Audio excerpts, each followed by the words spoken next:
Bilang na ang araw ng malalaswang deepfake sa bansa, ipagbabawal na kasi ang AI bot na responsable rito. Narito ang agenda report ni Ivy Reyes. Ibablock na rin ng Pilipinas ang artificial intelligence bot ng social media website na X dahil sa lumalala umanong manipulation ng photos and videos na kung tawagin ay deepfake. Ayon sa Department of Information and Communications Technology o DICT, hindi na kailangan humingi ng permiso mula sa X dahil grounds for blocking naman daw talaga ang pagkakaroon ng malalaswang content sa social media. The ICC is working na together with NTC to do the blocking of that one. Yan, OSAIC na yan eh. So yan talaga immediate. Ang kagandahan lang sa Pilipinas, nung tinignan namin yung footprint ni Grok, medyo maliit. Ang talagang sikat dito, ChatGPT at saka Claude.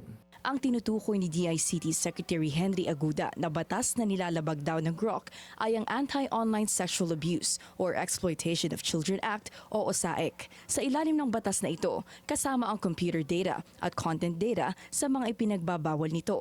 Pilipinas na ang pangatlong bansa na magbablock ng Grok dahil banned na rin ito sa Malaysia and Indonesia dahil sa parehong reklamo ng sexual exploitation. Ayon sa Malaysian Communications and Multimedia Commission, hindi raw nila ililift ang ban sa Grok hanggat hindi nagbibigay ng safeguarding measures ang X kaugnay ng non-consensual manipulated images ng mga kababaihan at kabataan.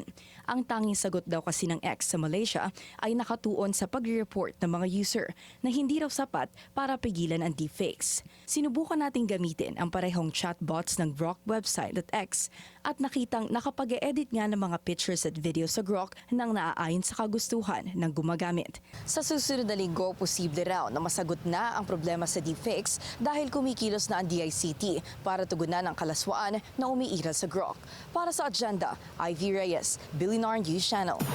Mag-follow sa aming mga social media accounts at mag-subscribe sa aming YouTube channel para sa pinakahuli at eksklusibong mga balita.